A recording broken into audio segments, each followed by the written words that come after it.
Հայաստան-Արաբական Միացյալ Էմիրություններ գործարար կապը նոր որակ է ստանում։ Գագիկ Ծառուկյանի ու Զայեդ Ռաշիդ Բեն Ավեիթայի գործընկերության արդյունքում ստեղծվում է ներդրումային հիմնադրամ։ Փաստաթղթի կետերը բազմազան են, բայց ուղղությունը մեկը, որ Հայաստան գան նոր ներդրումներ, որ այս գործակցությունը նպաստի երկրի տնտեսական աճին։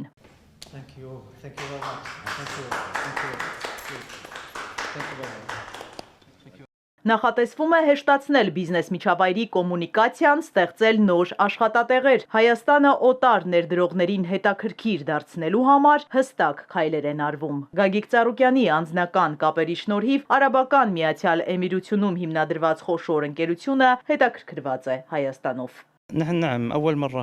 Պատրաստ ենք Multigroup կոնցեռնի հետ ներդրումային ինքնավար հիմնադրամ ստեղծել։ Կապող օղակ դառնալ ոչ միայն Հայաստանի, այլև ամբողջ աշխարհի համար։ Առաջին անգամ ենք Հայաստանում։ Գագիկ Ծառուկյանի հետ նախապես քննարկել ենք ամեն դետալ։ Սկզբում հեռավար, հետո որոշեցի Հայաստան այցելել։ Մենք Գագիկ Ծառուկյանին որպես եղբայր ենք ընդունում։ Հայաստանում նրա ջերմ ընդունելությունից շատ տպավորված ենք։ Հիմա ամեն ինչ անում ենք, որ այս նախաձեռնությունը հաջողություն գրանցի Հայաստանում ու աշխարհում։ Սա Հայաստանի հետ նմանօրինակ առաջին հուշագիրն է։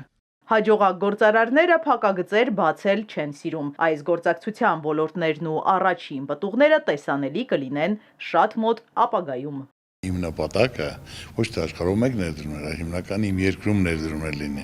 Այն ինչ որ մենք շատ ունենք, որը կարելի է զարգացնել, հզորացնել, ավելի մեծ ծրագիր կազմել արտահանման համար, զարգացման համար, աշխատատեղի համար, այնպես նրանք էլ հզոր մարդիկ են, Աբու Դաբի գրուպն է, եւ այստեղ էլ հիմնական պետք է ներկայացնենք մեր հնարավորությունները, պայմանը, ինչ պետք է անենք, ինչ պետք է արտադրենք, ինչ պետք է արտահանենք, որտեղ ներդնենք, ինձ թվում է կարճ ժամանակում կաշխատենք եւ ամեն ինչ լավ պետք է լինի, միշտ էլ հարկավոր է զբաղվել, կապեր, ծանոթություն, ազդեցություն, հնարավորություն, որ երկիրը զարգանա, տնտեսությունը զարգանա, ավելի մեծ ծրագրեր իրականացնենք, սա հիմնական թեման։ Իզաբելլա Հովանիսյան, Ալեքսանդր Կիրոյան, Հարություն Հովսեփյան, Էպիկենտրոն։